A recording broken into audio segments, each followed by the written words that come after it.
Okay, welcome everyone to the Innerlyse training course on getting a job, the job seekers training course due to the coronavirus impact that we're all suffering from. Thank you for joining us. My name is Phil Redding. I'm one of the directors at Innerlyse. And for those of you that haven't attended an Innerlyse training course before, I'll just give you a very quick insight. These are very rapid training courses. We cover a lot of content in a very dynamic way with a lot of expert tutors. Our training courses typically only last for an hour and they are quite fast paced. You have the ability to ask questions using the Q&A section at the bottom of the Zoom conference. And if anybody's worried about security, you might see that there was some news from Zoom this morning. There's a new upgrade to the product. It has new security features. They've also employed a new head of security from Facebook today. So they're taking their security concerns sensibly, and hence we're happy to stay with them as well. The Innerlyse training courses, they're quite varied. Normally there's a small charge to attend. You'll see them on the website that you'll be directed to at the end of this session. And our tutors today are typical of the tutors that we have on an Innerlyse training course. They're not teachers on a full-time basis. Innerlyse training courses don't employ teachers. We employ guest tutors, and those tutors have day jobs, and in those day jobs they are performing the role that gives them the subject matter expertise to help share that knowledge and to teach us the things that they know best. We'll move quickly on to the agenda. You may have seen, I'm just going to try and share a new screen here, the Innerlyse training course screen. Let me just see if I can pull up a news article that some of you may have seen today. The ABC released a news article today where they have shown the employment trends, or the job market trends that are occurring. I'm just going to see if I can find that screen and share it with you.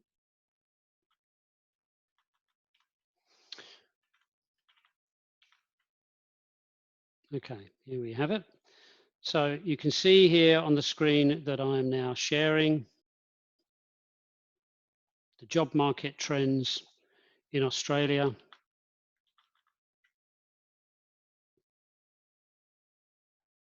Yeah, there's the screen. So this is the news from the ABC just 7 hours ago this morning. You can see if it wasn't really obvious, it's now a bad time to be looking for a job. Hence the reason we're running this webinar. Job ads as at today are down 65% compared to this time last year. Just to talk you very quickly through this graph, this blue line is 2019, and this marker here at 100% starts at the first week of January. You can see we had our regular rise in January when we all got back from holidays. The job market picked up. It trends along here, roughly 125% of what the 1st of January was. We slow down for Christmas and it crashes a little bit at the end of the year because no one's advertising a job at Christmas time. We come back in January, we get our normal surge, the same between 2019 and 2020. Then we track very similarly through to February, but you can see in March, this is when we had our lockdown.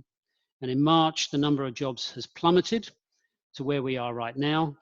And as the ABC report, it's at around about 65% compared to this time last year. I'll see if I can now share a different screen with you. And this screen that I'm going to share is a screen that shows some news from the IT industry. Well, it's an IT piece of news. It's not necessarily from the IT industry. This screen shows some news today that Telstra, I think I'm sharing the wrong one. Hold on one second.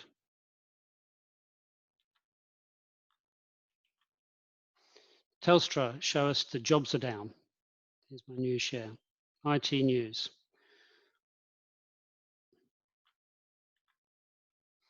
Telstra show us that Telstra are using artificial intelligence to vet 19,000 jobs, 19,000 candidates, sorry, that are applying for 1,000 jobs. 1,000 jobs at Telstra, 19,000 candidates. The good news is they need another 2,500 workers as well. But out of 19,000 candidates, there's only 1,000 jobs. And they're using artificial intelligence to review that. And we've got some insights coming later on from Asia about how artificial intelligence is being used. So I'll move on now to our first presenter, and I'd like Anna to introduce herself. Anna is an expert on using LinkedIn. Anna, I'm just going to spotlight to you. Thank you. Can you hear me okay? Yes, can hear you fine. We've got a number of people on the panel. We had about 300 people registered. People are still joining now as we go on. But Anna, let's move swiftly on to you. Tell us about what people should be doing when they're looking for a job with regards to their profile. Fantastic. Thanks for having me. And I'm here to talk about LinkedIn. So LinkedIn is not only a great place to be right now, if you're looking for a job, but it's also a great place to spend a little bit of time building a network when you're not necessarily looking for a job, because that can serve you in times like this in the future. So, but right now we need to concentrate on what you need as a job seeker on LinkedIn and how you need to set up your profile. So first of all, you need an account. Go to linkedin.com, start your account if you haven't got one yet. And typically there are lots of people who have an account, they might not have touched it for a few years, they might have not touched it for 10 years, that's okay. Now's the time to get it up to date and get it really working for you. And you should really think of LinkedIn as an extension of your resume. It shouldn't just be a copy of what you currently have on your resume. It should really be an extension of that. So first of all, when you log in, over here on the left-hand side, you'll see yourself, or you can either go to me and then view profile.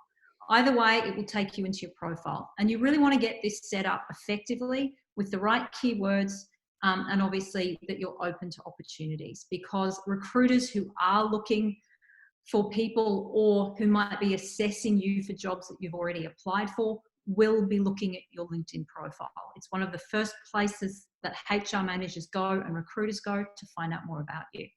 So first of all, there's 3 key areas of LinkedIn that you need to think about to make a first impression. And what I mean by first impression is what people initially see. So it may be that they are in the news feed and they're scrolling through their news feed. What you see about people in LinkedIn all the time is their name, their photograph, and their headline.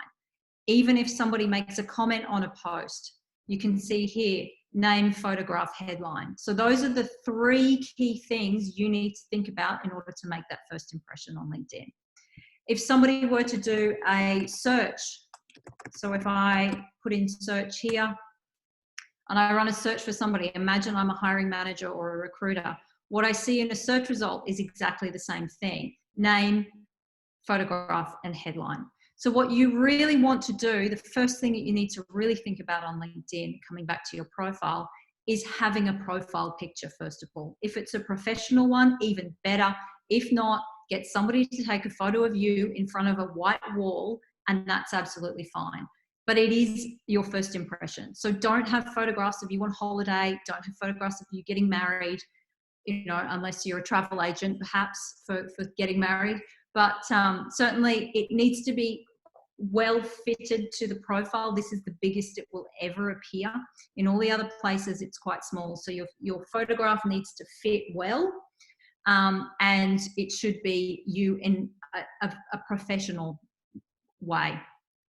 Typically, if you're reaching out to people on LinkedIn and you don't have a profile picture, they're less likely to say yes. So really, that is first and foremost the first thing you want to consider.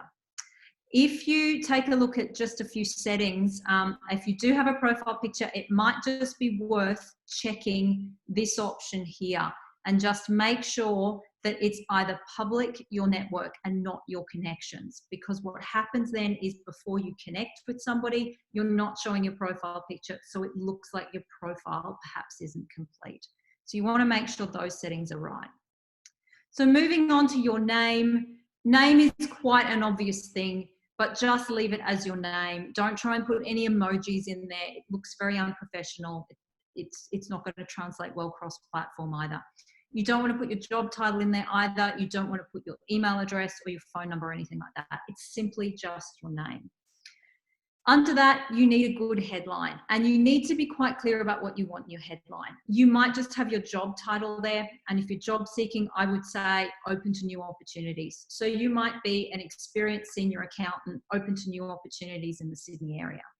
You have 120 characters in that, so use that. But what you have at the beginning is the most important, because that's typically what people see in the newsfeed. You can get creative with it, and there's lots of creative headlines in there. But as a job seeker, remember the impression that it makes. You could put, if you do a lot of volunteer, you could be an accountant plus the volunteer work you do, that's fine. That's really good to demonstrate that. But just remember to, remember that first impression of what your headline says. Here's a great one: leader in community relations administration, tourism marketing. So scroll through and look through at other people's headlines and typically see either a statement or a title that's going to give you maximum effect when people see you.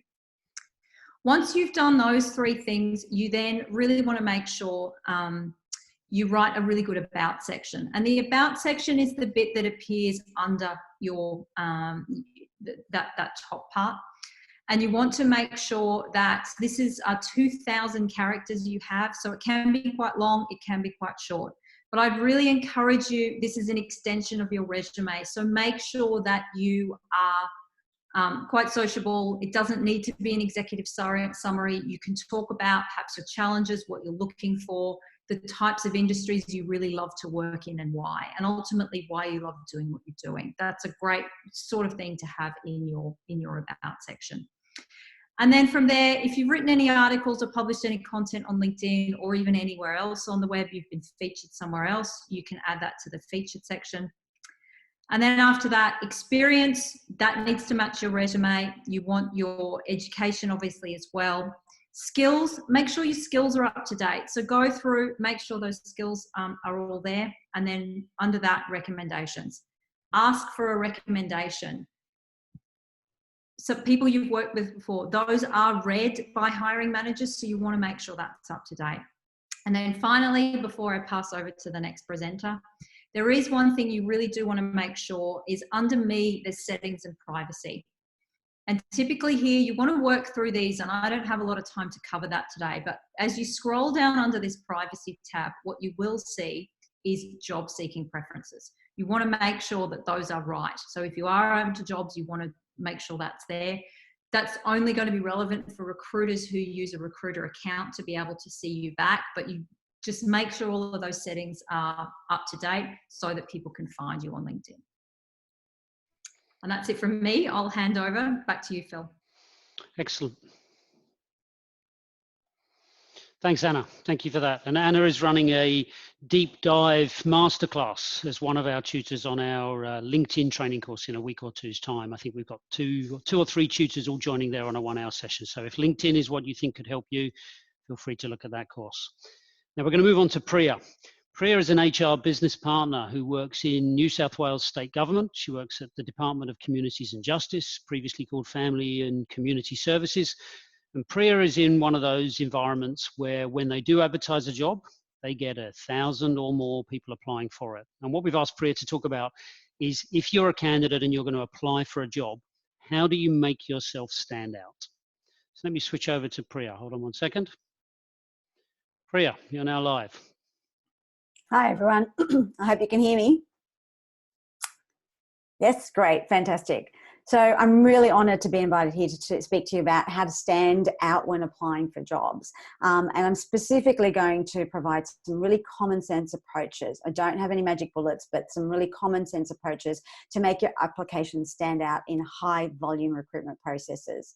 So I am, as Phil has mentioned, the HR business partner for Department of Communities and Justice, but I actually have a background in managing volume recruitment for organisations such as Optus, Commonwealth Bank and Qantas.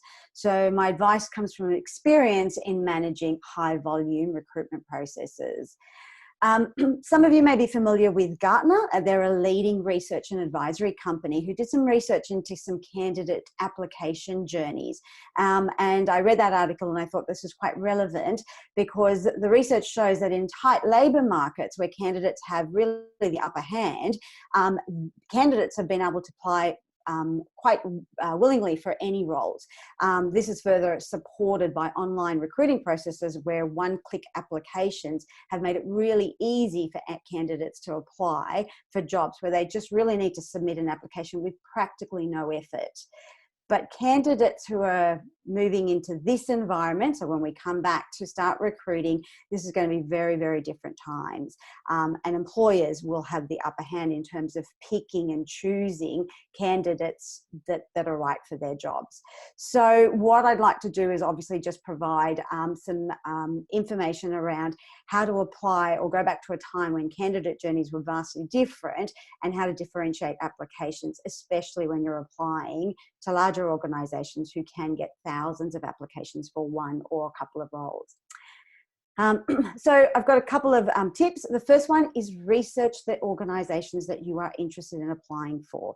This is a key that I think is really critical, because it allows you to understand the unique branding for that particular employer. It looks at their mission, their values, and how are you able to use that in your application or throughout your application process. Gartner's research shows that in this climate, or in the previous climate, few candidates were actually doing that to sharpen their applications. Second thing that I have is shortlist the jobs that you want to apply for. So narrow down the list. It's okay to broaden your search. In fact, I actually recommend that. Look at roles that you may have done in the past, or lateral moves, or things that you know you have transferable skills to. But do try and narrow down the list. Do not do a scattergun approach and apply for everything that's out there. And the reason for that is that the mass volume of applications means that often great candidates get lost in the shuffle. So it's to give yourself the best possible chance, apply for roles that you know, A, that you're interested in, and B, that you actually have transferable skills, or that you are likely to be, or have a higher likelihood chance of being considered for. Doing this also feeds well into your application, into your resume and your cover letter, because it'll come across as being an authentic application with true skills that can be marketable to that organisation. The next advice that I have is about reach out to hiring managers and or recruiters. Now, I know this is not always possible. 19,000 applications for 1,000 jobs for Telstra. There's no way you're going to be in touch with a recruitment officer or a recruitment or a hiring manager. But that's okay. Where possible, if there is a possibility, it is a good step. Now, don't use this step as an opportunity to sell yourself. Actually use this as an opportunity to ask the right questions. So it's not about selling yourself over the phone, but taking the time to have researched and utilize your research to ask smart questions, which you then can feed back through your application process. So it's about honing and sharpening those that application so that you do stand out. In terms of cover letters, now, the first thing that I would do is follow the advice that's provided in the ad. If they don't ask for a cover letter, don't provide them with one. But look, I think cover letters are a really unique opportunity to showcase, using examples, your relevant skills for that particular job. And it's a great way of actually showing some genuine authenticity through your application process. So it really gives you that opportunity to be able to do it. You have the unique ability to be able to highlight transferable skills and how your skills are unique and can be used for that application. So if you can use a cover letter, I totally recommend it. One page at the maximum, and use your own language, but also use potentially the language through the ads that the organisation have submitted and or their branding through that cover letter as well. Last one is around the resumes, or the second last one is around resumes. You may need multiple resumes. In 2009, I was made redundant from my role in recruitment. So I had a manager in a recruitment organisation. But previous to that, and that was about 3 or 4 years previous to that, I actually had management and customer service. I was working for a large bank in a call centre. So when I was looking for roles after my redundancy, I broadened my search to include customer service roles. But I knew that the resume that I was going to use to apply for recruitment roles was not going to emphasize all of the skills that I potentially needed for a customer service role. So I did taper I highlighted the skills that I had that I knew would be transferable to customer service roles. Now, I did not change the chronology. I did not lie. I just highlighted skills a little bit differently. So my recommendation is please review your resumes when you're applying for roles that you aren't just in right now, or that when you are looking at broadening your search around roles that you may be interested in, that you have transferable skills for. But keep it authentic and obviously keep it real as well. And maybe the last thing that I have is feedback is a gift. So when you do put your application together, you know, maybe do test it with a peer or a colleague or someone that you trust, because sometimes you miss what you are doing, and often we do undersell ourselves. So, you know, use feedback as a gift to be able to hone that application even further. And that's what I have to share for you today. I hope that's useful to you all. Thank you, Priya. I'll just see if I can turn this on to non-spotlighting. So this should now move it just to me. I just wanted to ask a couple of questions of Priya. The process of applying these mass applications online, you were talking about potentially people not making multiple applications for jobs. What do you think the sort of motivation of a person, if they've applied for, say, for example, 100 jobs and they're not the right jobs, compared to if they've applied for 20 jobs that are the right jobs? Why do you think it's better to do the latter? Look, I think one of the things that really goes to it is about that that motivation, or that I suppose feedback that people are getting. You know, when you've applied for 100 jobs and you probably have a good idea that the 100 jobs aren't really they're not right for you. You know, I would suggest that you hone in on the ones that you truly know are going to be the right ones for you, where you have skills that meet their requirements.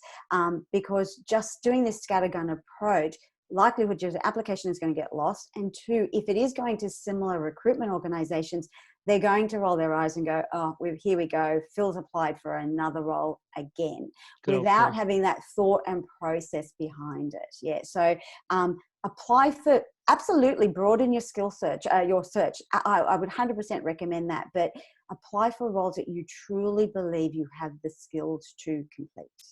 Excellent. Okay, thank you very much, Priya. So applying for jobs is one way to secure a role.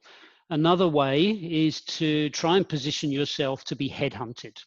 And now we're going to switch over to Roncey, who works for 2D Search, the recruiting company. And Roncey's going to give us some tips in, rather than applying for a job, how to do the things that will position you so that you get contacted about a job. So handing over now to you, Roncey. Hi, everybody. I'm Roncey. I work for 2D Search. We headhunt for professional sector roles across the Asia Pacific region. And like Phil said, what that means is an alternative strategy in terms of finding candidates for a role. So we don't advertise any of the roles that we'll be recruiting for. We only search for people who look like they're potentially a right fit for the role and then reach out to them. So I'm just going to share some points that hopefully will help you put into place a strategy alongside what should be your job searching activity and regular applying. So how to get headhunted? It's something I say to people. You could get headhunted in 2 days, 2 weeks, or 2 years. So it's not a solo strategy. And to be headhunted, firstly, you need to be visible. So this means, like Anna said, having a LinkedIn profile is a great place to start. But also that means include like having a personal website, if that's relevant to your profession. If you're a coder, making sure that you're on GitHub or whatever it is that might be relevant to what you do in your job. Also use Anna's tips. Make sure that your LinkedIn profile is the best it can be. In particular, those keywords, those skills, and the job titles. As a headhunter, we'll often be looking for people who fit into a job title. So it could be that we're looking for a financial analyst, but within that, we're specifically looking for someone who is a financial analyst who's done project accounting in IT programs. That's quite a specific skill set.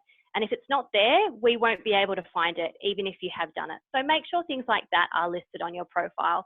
LinkedIn still is the dominant platform for headhunters, but there are other platforms that we use in the digital world.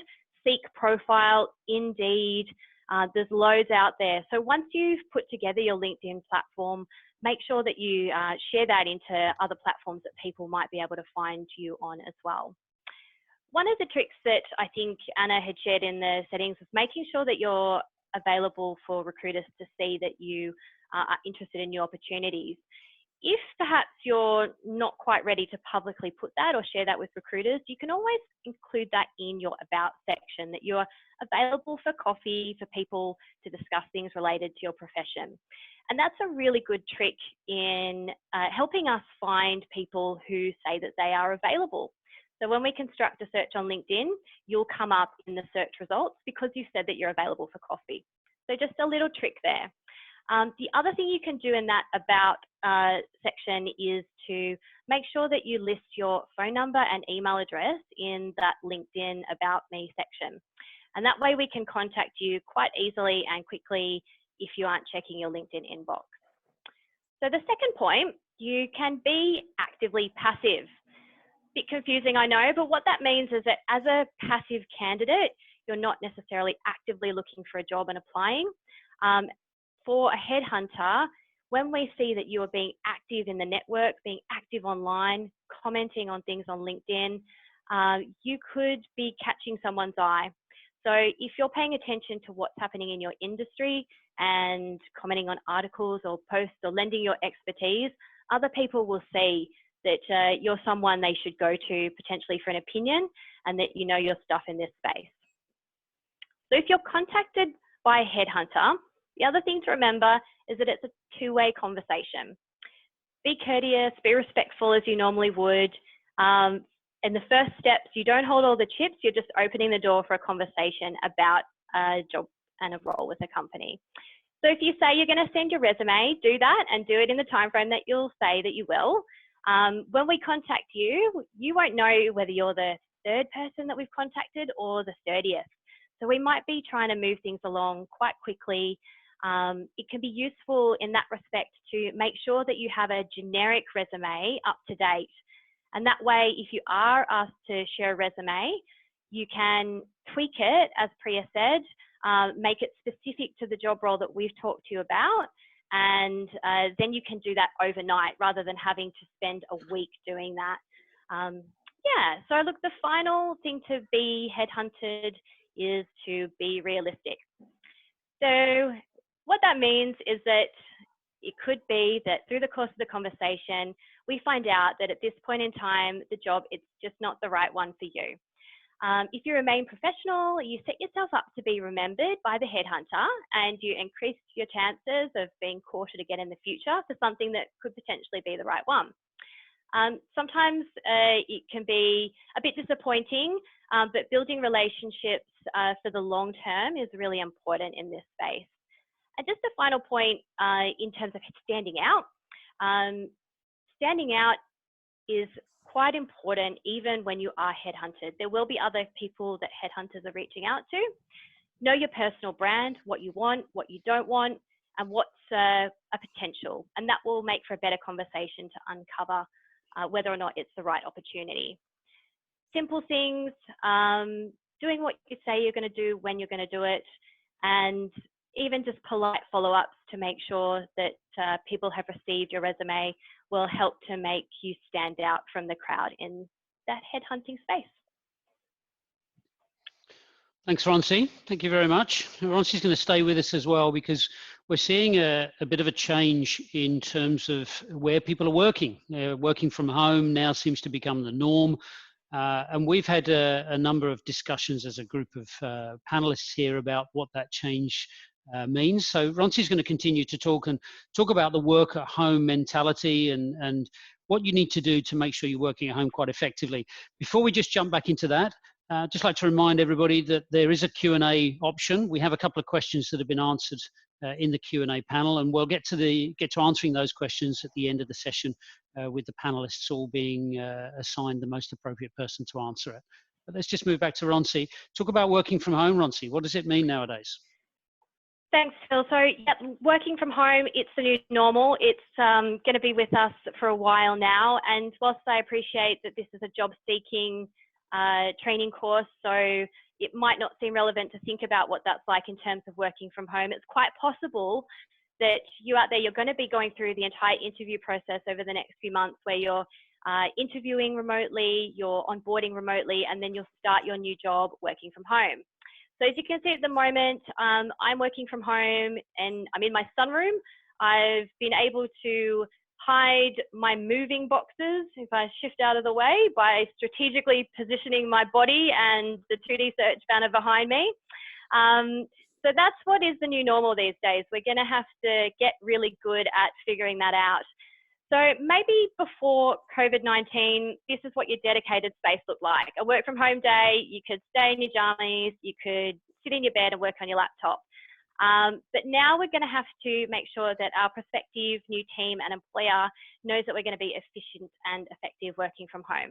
So what does that look like for you? Even if it's not a home office, if it's a tidy kitchen desk, if it's a corner of the room, you know, tidy that up, own it, and make sure that you've got that there.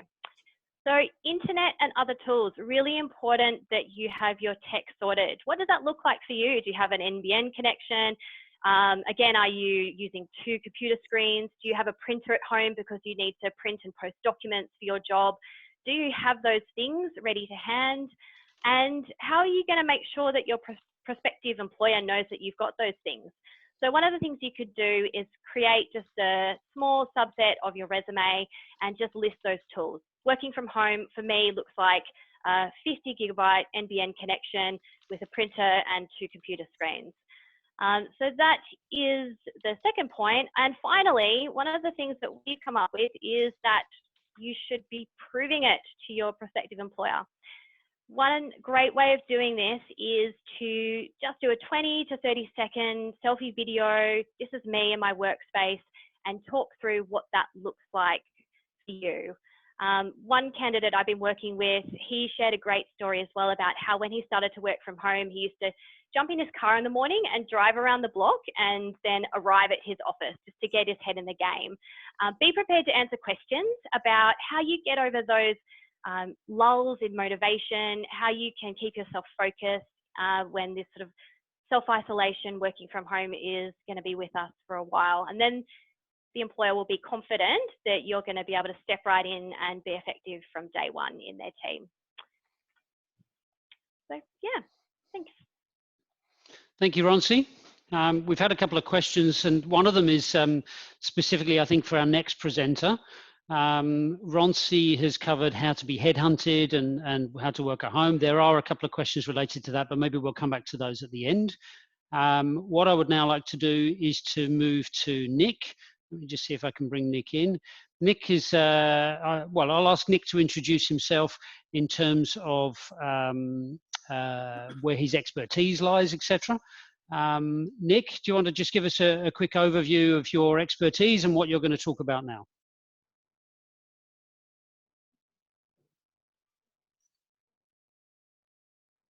Yes.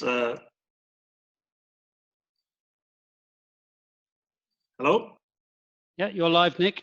Yeah, sorry, there was the screen froze, so I apologise about that. That's okay. Hi, my name's Nick. I'm the director of FaceCruit. We have 2 sides to our business, which is a video interviewing for companies to use and pre-screen candidates. And we also have a unique platform for job seekers, which they create video resumes and you know, stand out from the crowd, which I'm going to focus on today. So does it answer your question, Phil? Because I didn't actually hear your question because I got cut out. Yeah. Just to introduce yourself, we had somebody ask a question. Let me ask his questions very specifically. Yep. Don has asked a question. What interview tips can the expert share when these interviews are now done online? And I've explained to Don that that's what you're going to talk about. So your expertise around videos online is very appropriate. Okay. So we just share my screen here. Okay, now first of all, we're going to go to our JobSeeker account, and I'm just going to show you what we've created here. It's everyone wants to get that first interview, you know, to get in front of somebody. And how do we get in front of somebody? You know, some people's resumes may not be that great, or they might be good, but they think only if I could just express or communicate my skills to a future employer, I know I might have another opportunity. So what I'm going to do here is show you exactly how you can have that opportunity while COVID-19 is in place. So, and this is working before COVID-19 and hopefully a lot larger afterwards with more and more people coming on board. So let's log in here. And I'm going to show you how to create a video resume and how you can add this public URL to your current resume when you submit that to an employer. Okay, so what we're going to do is add a new profile. As Priya mentioned before, you have multiple resumes in regards to positions that you're applying for. So let's say you were, let's just do a profile here and we'll keep it into the theme of things. We'll just call it a financial accountant. Okay, after you've logged in or signed up with us, all your information is pre-filled. You can add your LinkedIn profile here. I'm just going to quickly go through with you what happens next. We save and continue. And this is where you ask questions about yourself or content or self-help prompts. So it might be, why hire me? You might add your own material here, such as my specialist skills in financial accounting in the IT project side. So you can really talk about what your skills are, and that person can listen to that. So I'm just going to click on a couple of pre-filled ones we've got here already, just so you an example. You probably have 4 or 5 conversation topics to talk about, but let's go save and continue. And what here is you create a video. I won't be able to show my video here based on me recording it because my camera's already using on the panel, but just give you an idea. So you have a working video and you can you can record and play back as many times as you like until you're happy with your answer, and then you would click a publish button and that working video becomes a published video. I'll explain how all these videos and questions go into the one link at the end, okay? So you'd then go to your next working video and you go, I'm happy with it, I've tried it enough times, I now need to publish that, and then you'd go save and continue. Here you can add supporting documents. What that is, so from your files, we have what we call a media a library where you can add documents. So you can add anything, references, you can add supporting documents in regards to your diplomas, etc. You can even add MP4 videos about perhaps when you were at the university, you were involved with a solar car project. All these extra little engagement tools to make you win, the opportunity to get to speak to the employer as part of the application process. So let's just select that for an example, and then that would go in here, and then we'd go to reference questions. This is a really good tool. So what happens here is you have a time limit here. Let me just put the time limit in and I'll explain that. 30 seconds. You can add reference questions to a colleague or to a manager or employer or a mentor to talk about you. And so you can create your own content you want them to talk about you, or you can actually, use our self-help prompts as well. Okay, and we go save and continue. This will all make sense at the end. So this is just a trail here of the processes. You don't have to complete every trail. So not everything is compulsory.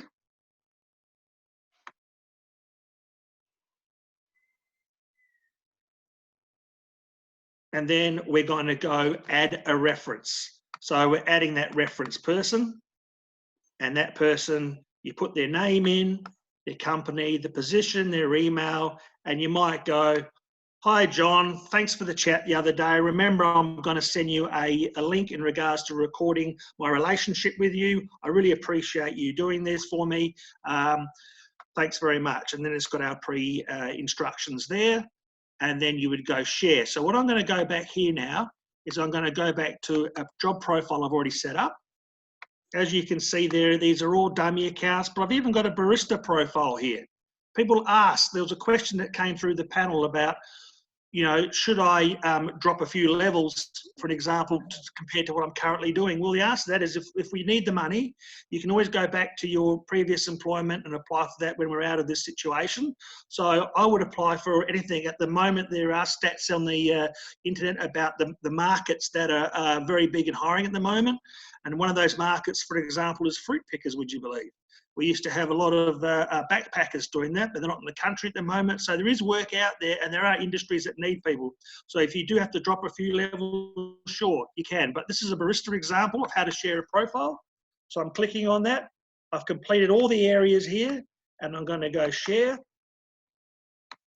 What you do is you have a public URL. This share button here is just a pre-form email share we have, which you can use to share to a company applying to. But most people would use your profile URL link. And here's some tips we've got here on how to share it. Okay. So with your cover letter, if needed, or just a resume, you know how most people have their LinkedIn profile there? Well, you need to stand out to make sure people can see your FaceCruit video resume link.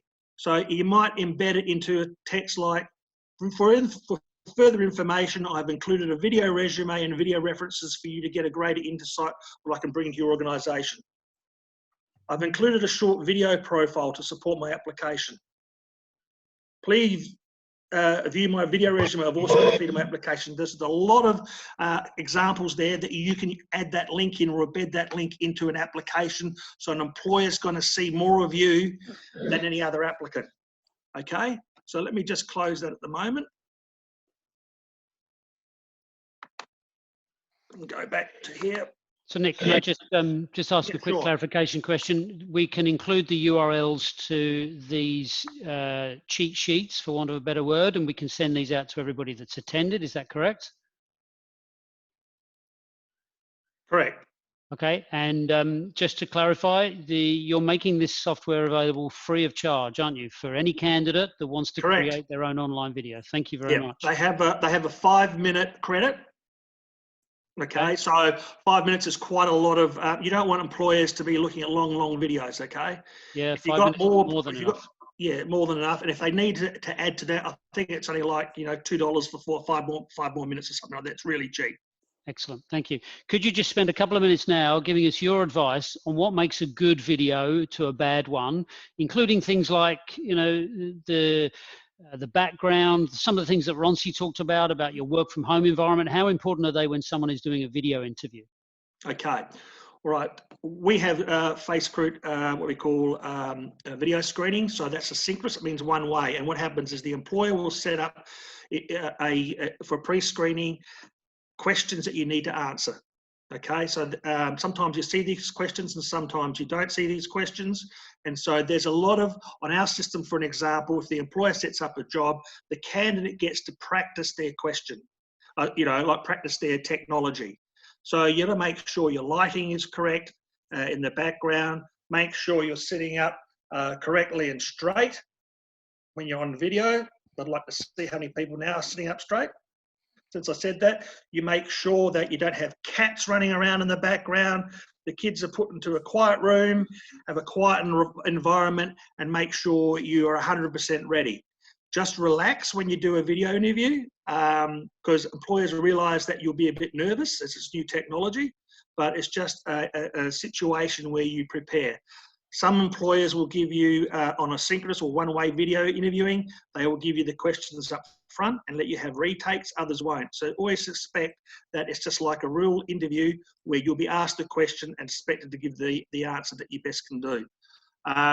Make sure you dress appropriately as well. You know, wear a suit if you'd normally wear a suit for that type of interview in that industry. Make sure you've got pants on, because for some reason they might ask you to stand up to do something. You never know. So make sure you're fully prepared and ready to do that interview. We're getting more inquiries every day. I know I'm 20 seconds over. We're getting more and more inquiries today at FaceCruit in reference to our software being used for pre-screening candidates in today's market.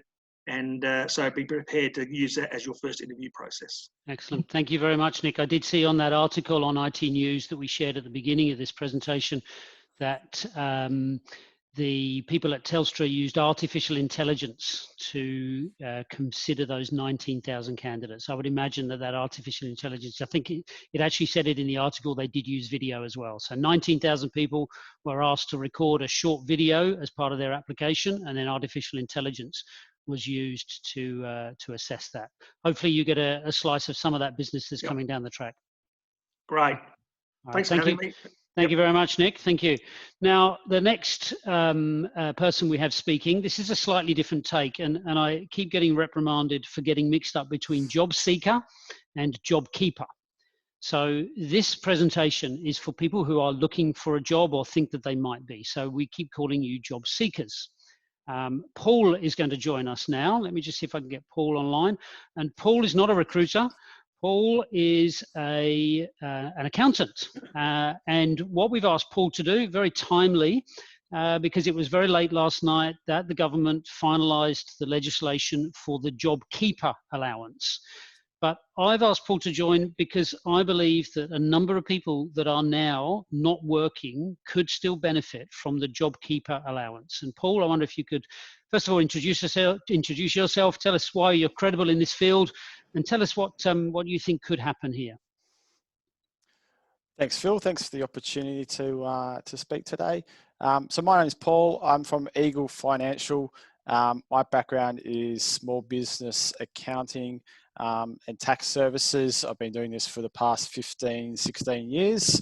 And like Phil mentioned, there is some very, very new developments in the JobKeeper program, whereby it could have been a situation where you've been stood down from your job, or if you're in a contractor position, you may become eligible. Just some changes that were made very last minute with this JobKeeper program, where it's actually opened it up to quite a larger number of people than what we originally thought it would. So I'm just going to share my screen so that I can just go through some of the basics of the JobKeeper program and whether it could actually apply to you. So great. So I suppose some of the basics of this program is that it's a $1,500 pre-tax fortnightly wage that the government's going to pay to eligible people over a 26-week period. So it adds up to around about $19,500 as a pre-tax wage. The payments are going to apply from the 30th of March to the 27th of September. And I know we're quite a little bit further down the track than the 30th of March, but they're going to be backdating any payments for eligible people. So it looks like the payments are going to start around the first week of May. So you just get a lump sum to start off with. Now, to be eligible for this, a business must have been active as at the 12th of March 2020, and employees must have been in employment with that employer as of the 1st of March. Now, the definition of business and employees is quite broad, so I'll go through what that all means as well. One of the other eligibility criteria is to be receiving this payment is that your turnover for your business is down at least 30%. There are other criteria for larger businesses. So you might have been an employee of, if you're a business that their turnover was over $1 billion, then their business needs to have decreased, their turnover needs to have decreased more than 50%. There are a lot of people in that category, because someone like, if you're an employee of, say, Qantas, you're probably definitely in that boat. One of the other criteria is that it's in a comparison to a prior period. So it would be a similar month or quarter from 2019. So if we're looking at the June quarter, then I'd be looking at the June quarter from 2019. If it's the month, then they're looking at the same month from the prior year. They have opened it up a little bit further. If you're a new business and you're established by the 1st of the 12th of March, and then you can apply to the ATO for discretion and special consideration to have your business included within this. So these payments, they're applied to, it's a bit constrictive, but full-time employees, part-time employees, and long-term casuals. So people who have been in the same casual job for greater than 12 months. And the only condition is that you must be an Australian citizen, permanent visa holder, special category visa holder, or a New Zealander on a subclass 444 visa. Where I was saying the definition of business is actually quite broad, is the fact that they're opening it up to if you're a sole trader, partnership, company, or trust. So what this might mean is that some people out there who were contracting on an ABN basis, they could be included within with these payments. So a key example might be is that you might have a few roles where you are contracting using an ABN or through a company or a trust, and you may have lost all of those ABN role contracts or a couple of them. If that is the result of that was your decline in income for your business has dropped 30%, then you will gain access to that too. So this is irrelevant if you have employees or not. So if you're a sole trader, you'll get access to it. If you're in a company, but you're not paying yourself a salary out of the company, you might be paying dividends, or you might be taking it as director fees, then you would still be able to access this $1,500 fortnightly payment as your capacity as a director or as a shareholder. If you operate through a trust, then you can do it as a beneficiary. Unfortunately, if it's a company or trust or a partnership, only one person can be nominated to receive that $1,500 payment. But this is an area of this JobKeeper that wasn't quite clear a few days ago, and they have clarified that. So that actually makes it, I think, the scope available to a lot more people than what we originally thought it would. And to be able to gain access to this, there's an application that is through the ATO, and the ATO will also be the government body that is making these payments. So if you are interested in making an application, I do suggest you go to the ATO's website. It's very clear on the homepage about applying for this payment. Through the process, they'll keep you updated of what you need to be doing to continue to submit, to continue to gain access to this payment. And like I mentioned a bit earlier, the first payments are due to arrive in the first week of May. So it's something I do suggest, if you feel like you could be eligible, I would register anyway. And as information comes out from the ATO, then you can sort of navigate whether it's applicable to you, or reach out to someone like myself, an accountant who's well advised to be able to recommend the way forward so that you could get this payment. Thanks, Phil. Thank you, Paul.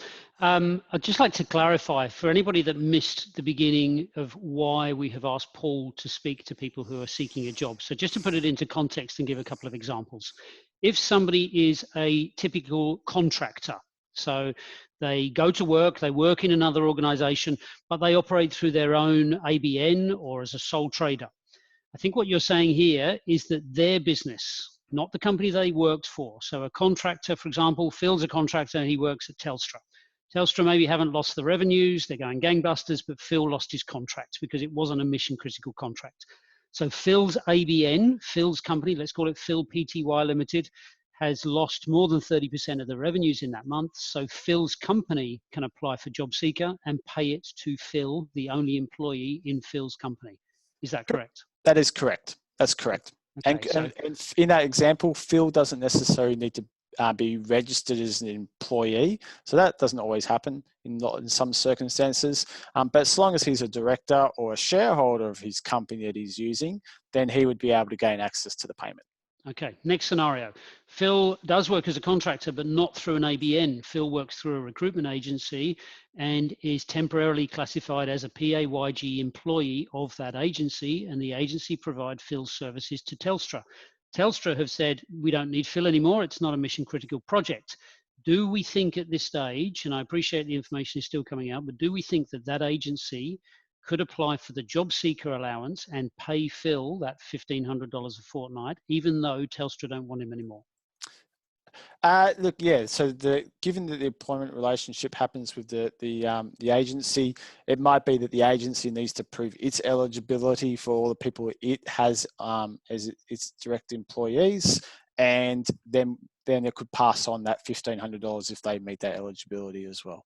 Okay, thank you. My last question. So Phil's not a contractor. He's a regular employee. He's on this webinar, and Phil was terminated at about the middle of March. The company can't see the light at the end of the tunnel. They've not stood Phil down. They've terminated him. Now, Phil has a good relationship with his old boss. He's still chatting with him. They're asking, has he found anything new yet? Can Phil ask his old boss to reinstate him as an employee but stand him down, and therefore get the job seeker benefit? And what are the, let's say, the disadvantages for a company doing that? Yes, he could go back to his employer and request to be rehired again if he was stood down because or terminated because of the coronavirus. And in that circumstance, I suppose it can be at the discretion of the employer to rehire. They have opened up a lot of exclusions, I suppose, to allow the employer to do so. So they can hire them into a new role. So you could have been a high manager role, but they can take you back on, reduce the number of hours, so you're limited to that $1,500 a fortnight. Even put you into a different role temporarily. So, like I said, you might be being a manager, but you're now employed to sweep the floors as an extreme example. But can they re-employ and say, but we don't need you to come down? You're stood down, so we don't need you to do that job anymore. But you're still employed. Just stood down. You can stay at home. Like Qantas has stood down people and said they can go and get other work in the meantime. They may need you to do something in some regards. Right. Okay. To be able to keep receiving this payment. Okay. All right. Thank you very much. Yep. We may have some questions coming back, so we might come to you at the end, but let's now quickly move on. We've got one last set of speakers. I'd like to introduce two people who very kindly have sat through all of this information in Australia. However, they are now joining us. We've got Will Buck, who's joining us from Singapore. Will works in the recruiting industry. And we have Philip Beck, who's in Beijing. Let's just make sure we've got everybody online and that everybody can hear you. So Will, first of all, audio test. Can you hear us? I can hear you. Can you hear me well? Yes, I can hear you. I hope everyone else can. And Philip Beck in Beijing, can you hear us? Yes, I can. Excellent. Yep. Okay, so some general questions really for the two of you. You're living in countries that are at least a month ahead of us in the coronavirus curve. And whilst I think a lot of people here are interested in things, for example, can you go to the supermarket? Are the pubs still open and things like that? This really is about jobs and employment. And so what I'd like to understand is how were the jobs, what was the job market, what was the number of jobs being advertised, how many companies were hiring? Let's say, we'll do three comparisons. Let's say November last year, then let's say at the beginning of March, and then let's say as at today. So let's start with Will in Singapore. What was it like at the beginning of March? Sorry, what was it like in November, beginning of March, and now today? Morning, everyone. November last year, it's always a relatively busy time in Asia leading up to Christmas, I would say. So I would say we were relatively active, despite other market conditions and some issues going on in Hong Kong politically, etc. What were the other two date periods? Sorry. Okay. End of March and now. Phil, Beijing. Beijing. So traditionally, actually after Chinese New Year, which was early this year, that is the peak period. So November last year, things were going very strong and the market was normal. March, which is when about 32% of people changed jobs in China after Chinese New Year, actual job postings were down 4.6%. So the market was down, and now after day 74 yesterday, when officially everything was reopened, 60% of workers are back, and I anticipate that that China will be back at about 100% in the next 2 to 3 weeks. So the number of job postings is only down by 4.6% at the moment. However, that said, there were around 25 million people that lost their job during the coronavirus period, out of a workforce of 775 million. That plus another 9 million that are coming into the market as graduate recruitments. So there's a lot of people looking for work. Okay. Just to mirror Phil, Yep. March is always the busiest time of year coming out of Chinese New Year, same in Singapore as well. But we did a comparison of March last year to March this year when coronavirus was coming into play, but we weren't locked down in that month and things were still looking very active. We had more jobs in comparison March 2020 to March 2019. We had more first interviews as well. And we had more candidate applications as well, unsurprisingly, from what Phil's saying. So yeah, March comparison last year to this year, all was looking rosy, but I suspect with lockdown coming in April now in Singapore, things are going to look very different. I think that your March as well, moving a little bit away from the jobs market and employment, and touching perhaps on different cultures in countries and how they operate. Singapore's reaction to coronavirus was very different to Australia's. A small country, one airport, and you've got the experience from bird flu and SARS, etc. So what happened to you guys, say, end of Feb, beginning of March? You didn't go into lockdown. What was the world like then? The world was perhaps not carry on as normal, but I think, as based on all the points that you've just made, Phil, the government was on top of it. It seemed like it was, and being a smaller country with one airport and more restrictions in place, it seemed a little bit more business as normal. What's really caused the lockdown and the increase in numbers of cases here is when lockdown hadn't ensued, a lot of people visiting Europe, going home to the UK, Europe, visiting Australia and other places where COVID was rife, returning back to Singapore. And that's really what's made the numbers shoot up and what's instituted the lockdown now. Right. So now since Friday last week, you're now in lockdown. What does that mean compared, say, going for interviews? So in March, what was it like when you were having people going for interviews compared to what do you think it's like this week? I think that there was an option to have face-to-face interviews in March. Some companies were splitting up their workforce, 50% in the office, 50% not. That was kind of common practice. As of this week, nobody is in the office. So every single interview now is either a phone call or a video conference. And that's the major difference here. And I remember, Will, you told me that your company's office in Beijing had a monster week last week compared to the previous weeks. That's correct? You talking to me? Yes, sorry, Will. Yeah. Yeah, sorry. Yeah, our China team, much like what Phil has said, China is waking up in a big way.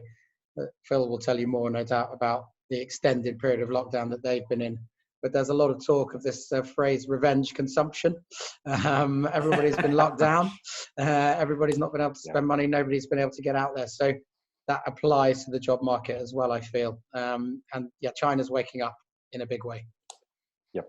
So Philip, yes, tell us from a Beijing perspective, what were interviews like in March, and do you think people now that they're getting back out on the street, are people going to face-to-face interviews? You say 60% are back at work. Does that mean they're back in the office?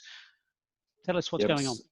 Yes, so since the beginning of March, even though we've been in lockdown, people have been going to work, but like what Will just said, 50% at a time. So they've maintained their social distancing at the office. So typically most companies would have alternate work days, or for people that couldn't come to the office because they had to provide care for their children at home, because I think one of the key differences here is that from day one on January 27, all schools were shut and still remain shut in China. So they're slowly starting to reopen schools. So most employers were very cognizant of allowing the caregiver to, stay at home and work from home. But a couple of key things, because I'm just conscious of time, I wanted to sort of relate that I think might be relevant for people looking for jobs in Australia, is that one of the things I've witnessed here is that with 74 days of lockdown, and Will talked of revenge consumption, but the other thing that's occurred is that the coronavirus has forced a lot of changes in people's habits and a lot of changes in attitude by employers who previously thought that, everybody needed to be in the office. And so one of the, a couple of things are more remote working from home, I think is going to be accepted as a norm now. The retail industry is not going to recover because people have, in China, they were already making 1 in 4 purchases online. Through coronavirus, that was almost 90%. And I don't think that retail in any way, shape or form is going to come back to what it was before. Hospitality industry has likewise suffered. But from an interviewing point of view, I'm going to go back to a CSIRO report from 2016 in Australia, which said that 40% of Australian jobs, existing jobs, would be lost to technology in the next 10 years. That was like 4 to 5 years ago. I think the coronavirus lockdown is going to accelerate what was in that CSIRO report. So as a job seeker, my advice to you is don't apply for something that you hope you qualify for. Apply for something that you love and you're passionate about, and you can clearly articulate and demonstrate to an employer that you're exactly the sort of person they're looking for. When Anna spoke about LinkedIn, 75% of the LinkedIn profiles that we look at are inadequate. So be conscious of building your personal brand. The other thing to be aware of is, things like video interviews. The things in China here now, a lot of employers are using voice AI in a telephone screening interview to assess the candidate on 16 criteria. And that voice AI can assess within less than 6 seconds if that candidate is, critical, cynical, or if they're sort of a creative, passionate person, whether they have self-control or practical, whether they're likely to have hostility or anger with their colleagues, all through how you answer your question. And I believe that technology is not breaching any privacy rules because candidates are aware of it up front at the beginning of the interview.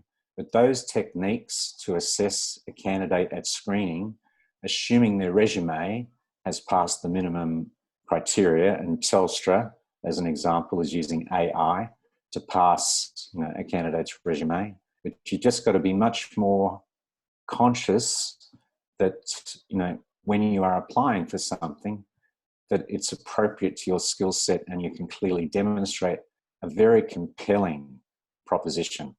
So my final words would be, whether it's LinkedIn or your resume, try and write in 10 words or less what is the thing that makes you different and stands you out from the crowd. Thank you, Phil. Great advice. And I think you've answered some of the questions that we've got in the Q&A. We have about 20 questions there. So what I'm going to do is very quickly see if we can add everybody back in. Let's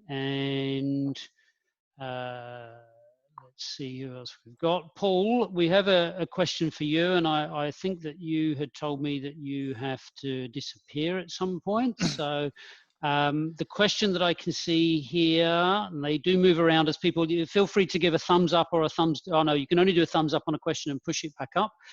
Cameron has asked a question for Paul. Paul, thank you for this information. You may be getting to this, but I'll ask it just in case you don't. Are you able to speak to what we might be able to claim on our tax returns while working from home, internet, utilities, etc.? Okay, perfect. Yeah, so obviously tax deductions are always very specific to the job type that you have, but the ATO have announced that they will allow for an additional 80 cents per hour that you work from home. Now, this covers a lot of things, so it's not very generous at all, but it's supposed to cover electricity, internet, phone, sort of the resources you would be needing to be able to work from home. So it's not a lot, but they are allowing that. But there are other methods to be able to claim a proportion of costs, but the record keeping is a little bit more onerous. Okay. So. Well, we'll be including your details, Paul, in the information for people that want to understand how to work within those rules and boundaries. Another couple of questions for you, Paul. Ash has asked a question. Just wondering, what will be the tax scenario if someone takes remote work, say from Canada, and gets paid for it whilst they're here in Australia? It's from an Australian point of view, it's still taxable income. If you're doing it on a contractor basis, it still meets those you're still considered to be a business income from the ATO's perspective. If that type of income still counts as a loss of income if you lose it and it drops down that more than 30%, you're still going to get access to the JobKeeper. Okay, and Natalia has asked a question. She missed something about the JobKeeper allowance. Are temporary visa holders able to access JobKeeper? Unfortunately, they won't. This was something that the Labor Party was trying to argue to push through. It didn't get through, and I don't see that being amended to allow it. Excellent. Okay, thank you very much. Now, Priya and Roncey, from a recruiting perspective, you may have answered some questions live, or there might be some that are still open. Priya, would you, or Roncey, feel like jumping in? Are there any questions that you've answered in text and you think that other people would benefit from understanding those? Sure, Phil. There was a good question. I'm just trying to find it because I have responded. Actually from Lewis, and it was around, should you use the exact same wording or variations as part of online platforms where AI technology is actually scanning for words in your applications? And so he provided a great example where the JD said establishing the project packaging strategy, and he changed it to being establishment of a packaging strategy. So the words were going to likely be picked up through the, if we're using AI or technology to scan resumes, cover letters. And my response to him was, that's great. That's a great way of utilizing words in your application process that are likely, have a high likely chance to be picked up. Okay. Roncey, did you have any? I could probably add to Priya's response to Ash's question, which was, what are the chances of moving to a role based on your transferable skills to a role very closely related to your profile? And that's a great question. As a headhunter, we're often looking for people who perhaps could transition to different roles based on those transferable skills. So I think there's really high chances of moving to a different role. It's just about articulating what those transferable skills are. So if you can do that by having a conversation with someone, like a recruiter or manager, obviously that's much more advantageous. If you can't do that, then highlighting those on your resume or your cover letter, like Priya had said, is a great way to do that. But yeah, look, I think it's, I think there's very high chances of doing that, especially in the environment now where people are looking to completely transition to very different careers, even as a temporary stopgap. I think that temporary stopgap is important. Edward Griffiths has asked a question there, and Nick referred to it about how would we feel, or what would our advice be on recommending someone takes another job that is a couple of rungs down on the ladder, and how much lower would they do? I think that Nick's answer there is very appropriate. If you have a second skill, if you can go and be a barista in a cafe once they reopen, if you can pick fruits, etc., then that's fine. You wouldn't necessarily document that in detail on a resume in the future. You would just say, took on some casual work during coronavirus to stay alive, sort of thing. But I think if you were going to take a role in your current discipline, in the career path that you have been on, but maybe it is a couple of years behind you, my advice there, I think, would be that you're very open with the people that you're applying for and say, I would be prepared to commit to this role for a 6 or 12-month fixed-term contract. I think if you pretend that you're going to go from a $150,000 a year management role to a $90,000 a year team role, the people that you're applying for will have that same question in their mind as well. And they will think this person is not going to stay around.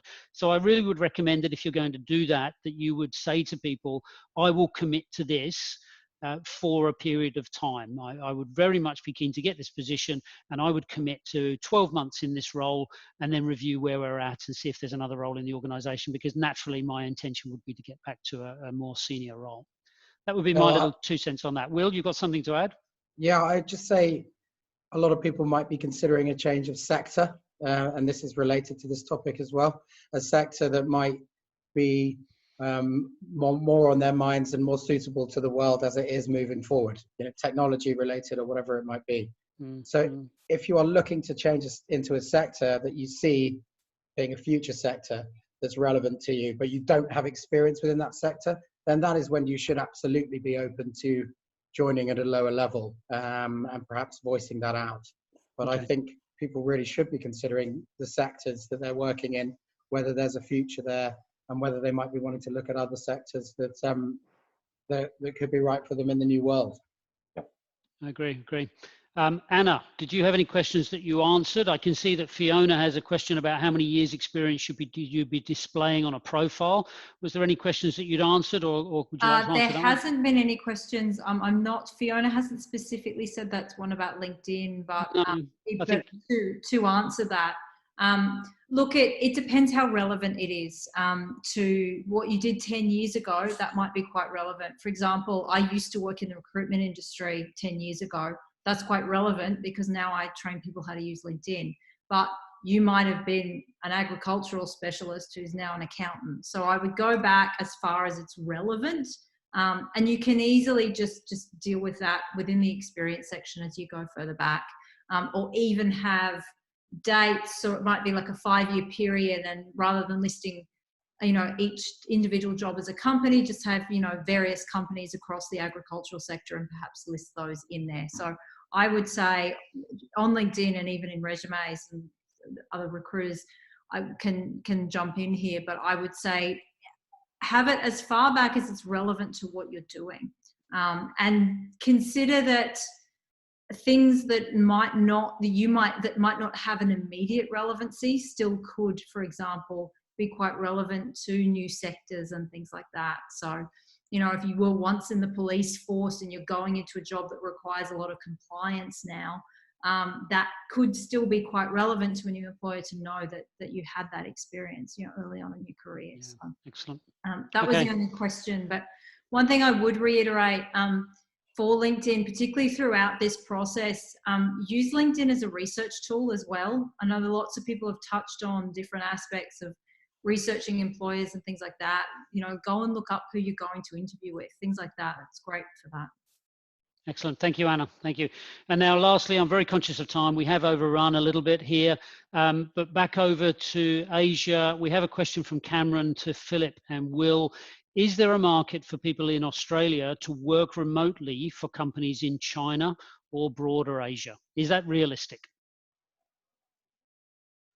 I'll start by saying that as Chinese companies and Asian companies expand their business globally, and I might use an example that some Australians think is not appropriate, but Huawei, as an example, is expanding quite rapidly globally. And for example, they've been looking in Australia for people that have some experience of working in China or can speak Chinese, but are Australians, to work for their business in Australia.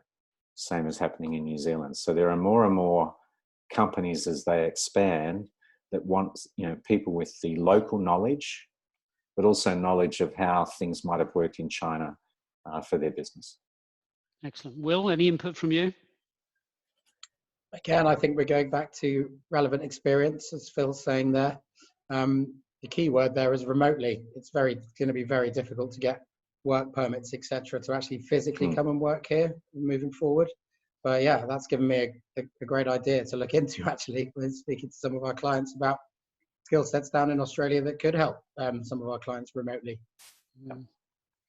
Excellent. Well, we've run out of time. We're 21 minutes over. We've had a number of questions. We'll see if we can still get through all of the questions that are outstanding and answer them in the chat room. This recording, this webinar has been recorded and it will be available on the Innerlyse website. It's absolutely free for anyone to watch. Feel free to post, share, etc. on LinkedIn, or share with your colleagues that you think might benefit from it. If nobody's got any other questions, I think we'll end it there. Thank you very much for everyone for attending this training course. Thank you. Thank you. Thank you. Thank you. Thank you.